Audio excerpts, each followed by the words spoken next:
டியா உனக்கு இதே பொழப்பா போச்சுன்னு திட்டுறாரு. எல்லாரும் வீட்டுக்கு வராங்க. காரை விட்டு இறங்குனதுமே சேரன் வேகமாக வீட்டுக்குள்ளே போகிறாரு. எல்லாரும் ஒரு மாதிரி சோழனை பார்க்க சோழன் எனக்கு ஒரு முக்கியமான வேலை இருக்குது அப்படின்னு வெளியே கிளம்ப பார்க்குறாரு.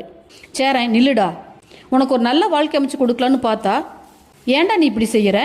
கொஞ்ச நேரத்துக்கு முன்னாடி தான் கோயிலில் எந்த பொண்ணுக்கிட்டையும் பேச மாட்டேன்னு சத்தியம் பண்ணிட்டு திரும்புறதுக்குள்ள அந்த பொண்ணு கையை பிடிச்சிட்டு நிற்கிற அப்படின்னு திட்டுறாங்க சேரன்.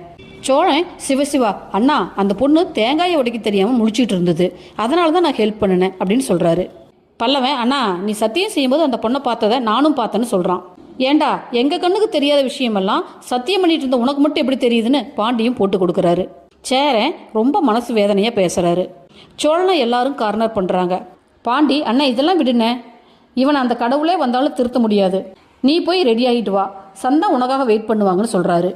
இல்லைப்பா நான் போகலை, இன்னொரு நாள் போகிறேன்னு சொல்ல நிலா